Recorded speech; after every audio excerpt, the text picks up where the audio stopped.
Welcome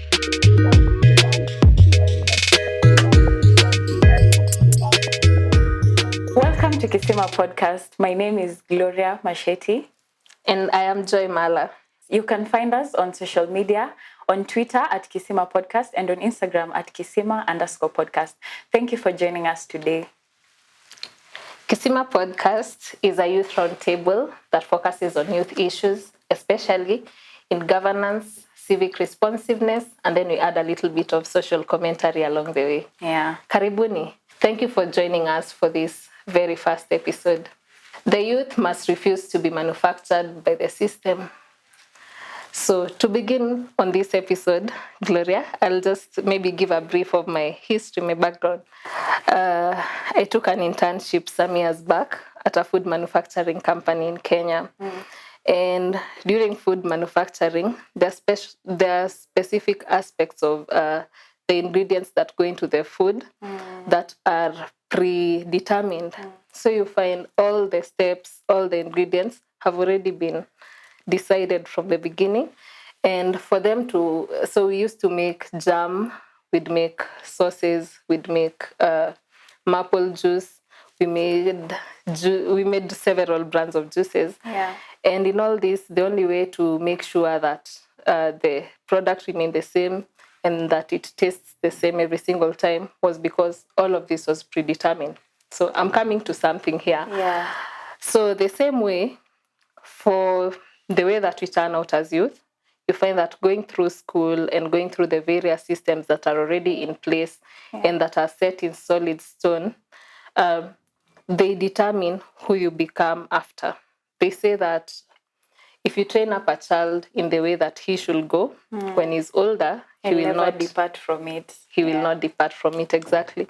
So some of the ways that we are socialized into being are drilled into us through schooling, through church, through society.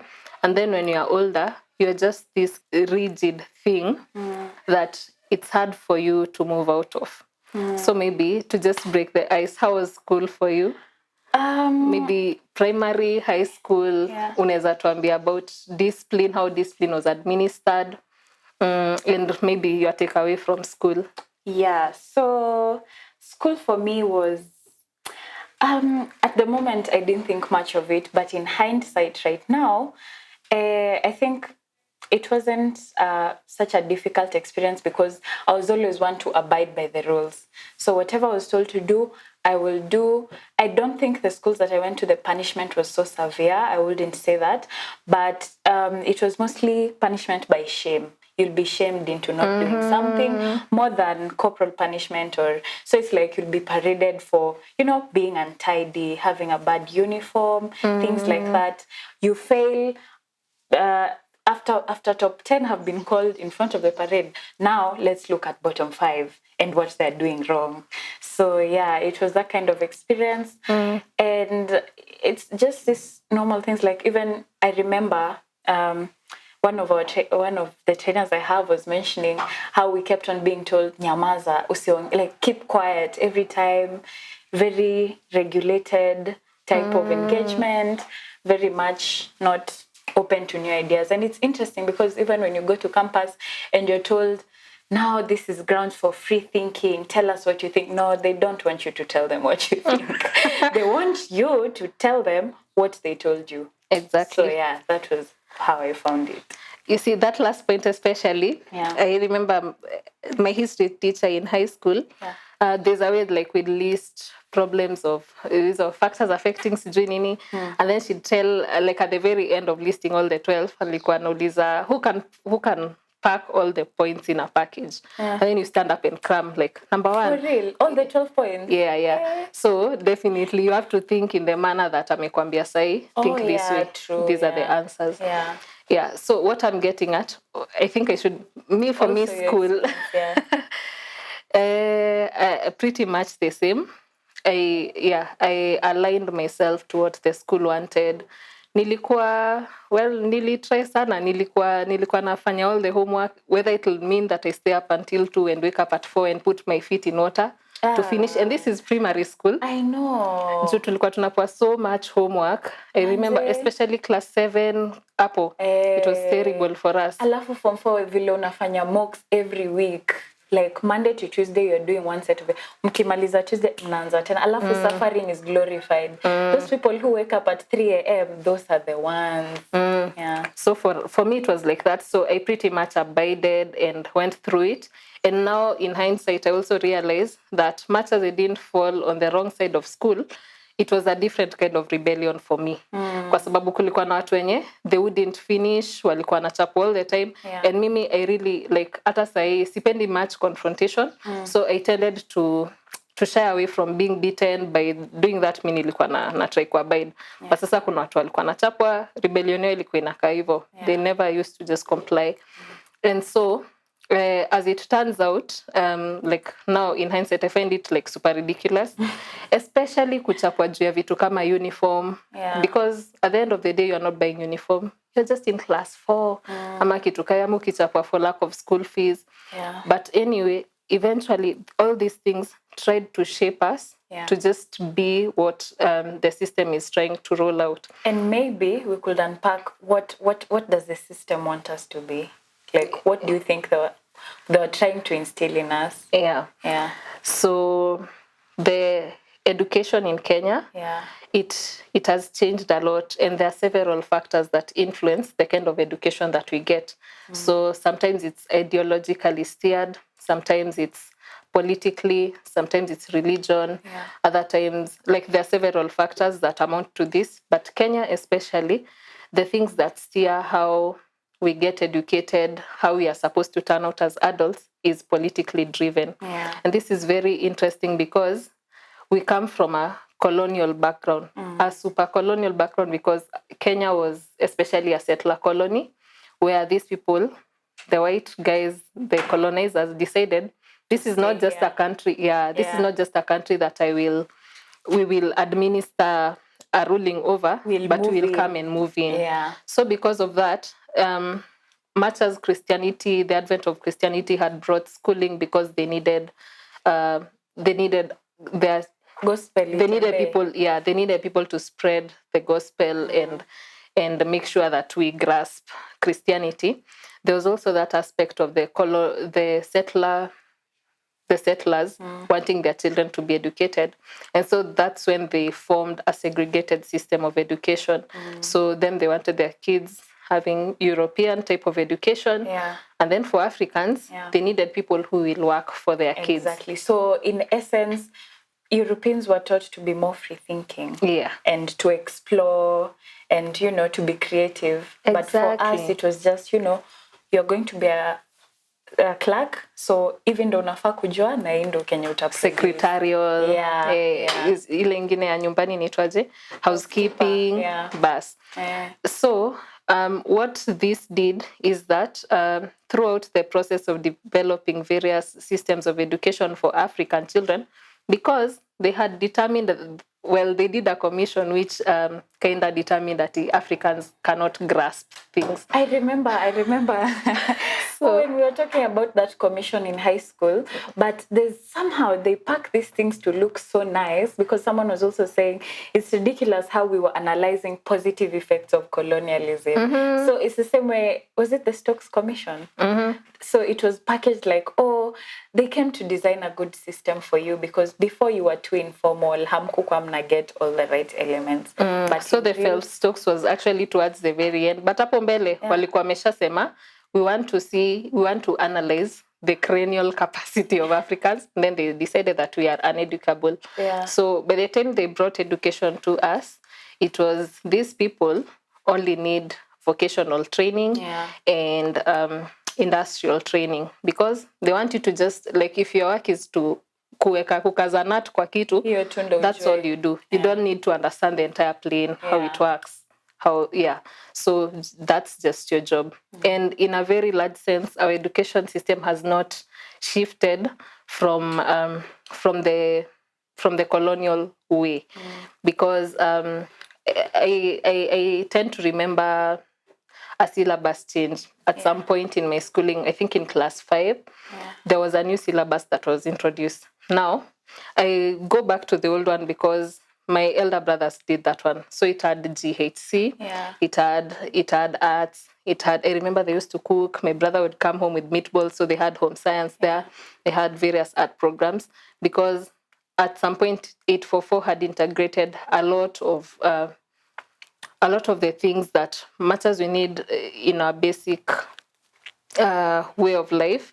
They're also art oriented, and they tend to create creative people. So like there's a time they we were enhance your getting creativity. There's a time we were getting it right. There's a time we were on the right path. Yeah, which, well, I wouldn't say that entirely, but like we could have steered it better towards something that would maybe emancipate us from whatever that we have, or like the system that they later introduced. So I speak about GHC because, as we said, this is a youth roundtable that focuses mostly on governance and creative responsiveness for us youth. So GHC stands for Geography, History, and Civics. Yeah. So civics education was actually taught in school. And this is important to me and for this podcast because as we grew out of whatever systems that we have, we've been trained to think a certain way, right? Reverting back to the initial points. Yeah. We've been trained to think a certain way. And then now we have a group of youth who do not consider politics or like society and their role in society as a pivotal aspect of their thinking because they've not been, it is not ingrained in us. Yeah, it was removed completely. It was removed. And by them removing civics education from school, it only shows that this is not important. Yeah. You don't need to know about this. You don't need, so that even if you find politics interesting or things like those, you're either shut down or like you have no avenue to even explore the world around you, especially in a politically driven country and a very political system. So our interests in politics might be because of how they affect us, but you find that you are not trained to think like that. And because people are trained to think in structures, well, school just trains you how to think. And these structures that we have from when we were young, they train us how to interact with the world. And so we keep reiterating the youth must refuse to be manufactured by the system. So are we then saying that, schools are bad and informal education is the way to go, or are we looking to make reforms? Can a system work for the greater good? I mean, that's just a point that we can think on, because it's very interesting that it's coming out. That the people, because the system is controlled by the people at the top, right? The elite control the system. So I'm just wondering, I don't know whether there will come a time when the elite watakubali to break away. So hiyo inatupea task as young people, kwa sababu sisi ndo tunakuwa molded, sisi ndo tuko in that place. And as we discuss that, it points us also to the different kinds of education that are administered in Kenya. Because kuna IGCSE, alafu kuna what happens in, it's not 844 anymore, it's CBC. Yeah, the CBC. Yeah, there are various kinds of systems and syllabuses that are administered in Kenya. And even the way that they do that is very different. Because for public primary school, I'll speak for that because that's where I went to, you are not encouraged to think still to this age. You're just supposed to reiterate what was in school, what was in the textbooks. And then there's this other aspect of people in private.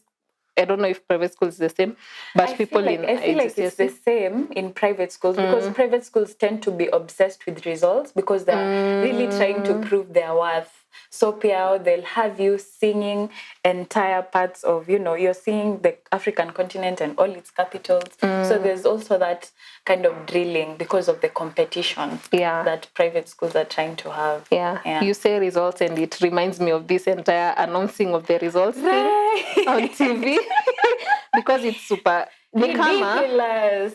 I don't know if people think about this. What if all the time wangekuwa so top in media, top in business, top in organization, like who are they announcing it for?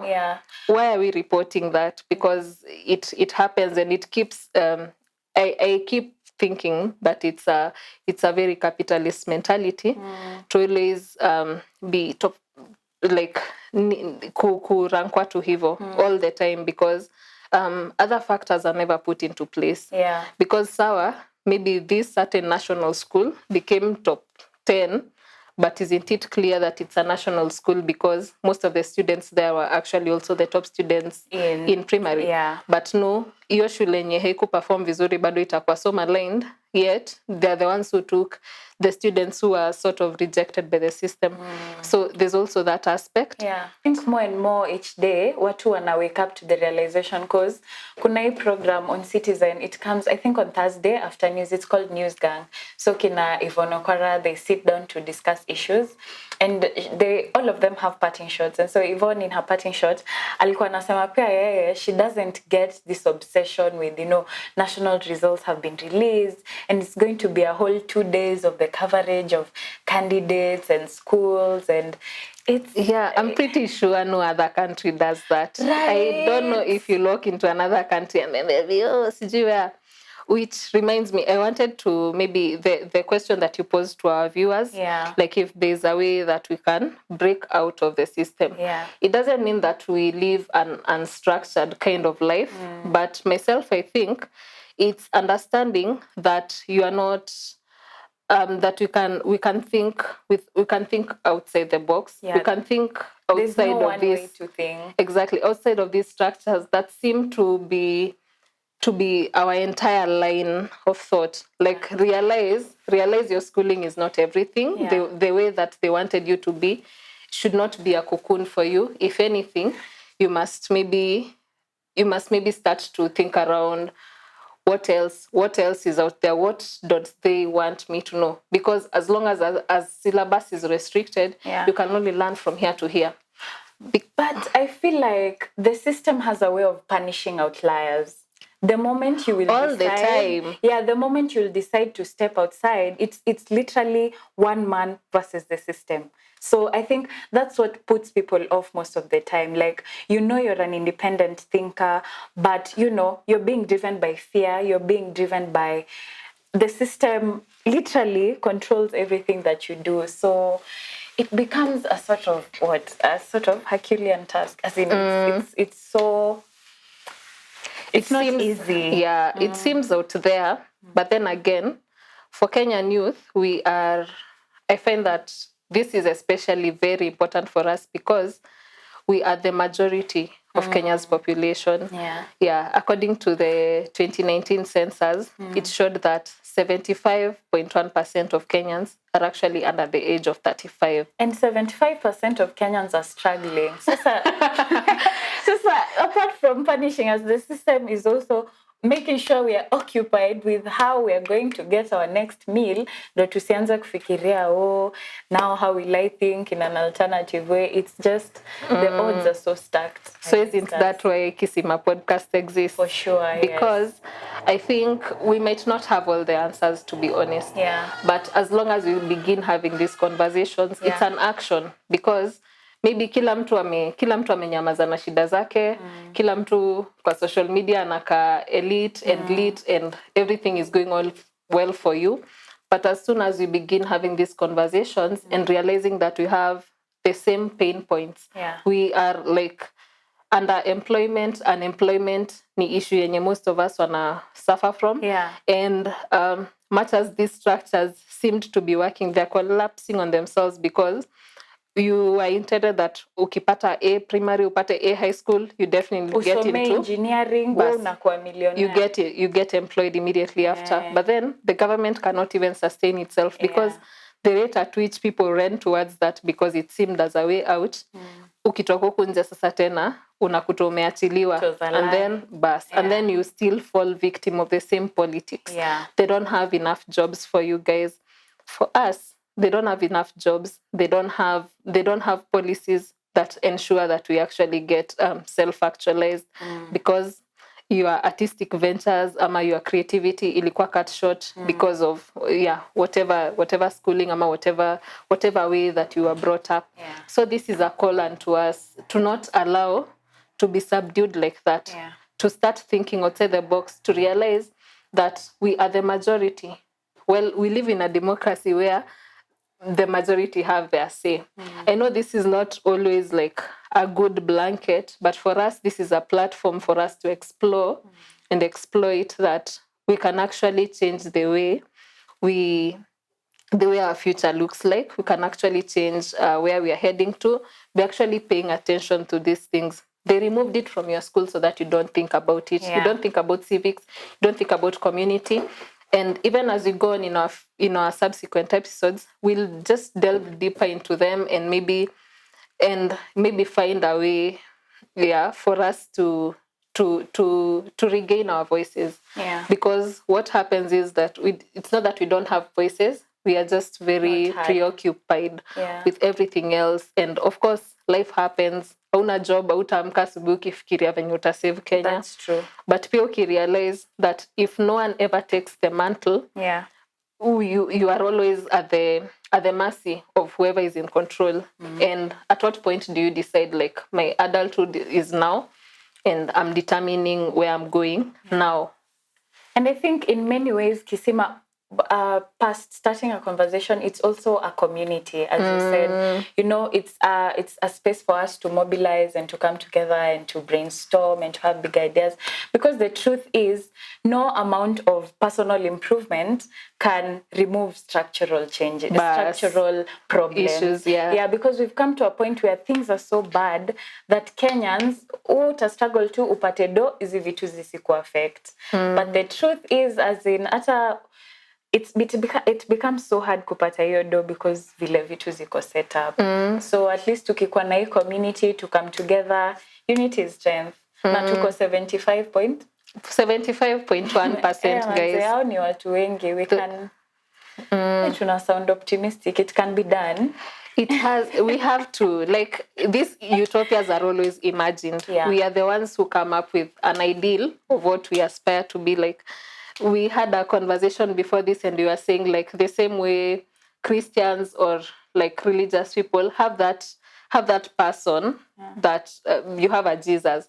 You cannot be Jesus, but the more that you ascribe to be just kidogo tu unakaribia kukua towards the ideals that he represents, then you feel like you are closer to your end goal. So maybe the goal here looks it's that brilliant and bright, and maybe we can't see the very end of it, but at least imagine and think with us of a scenario where we can have a certain level of control of where we are and where we are heading to.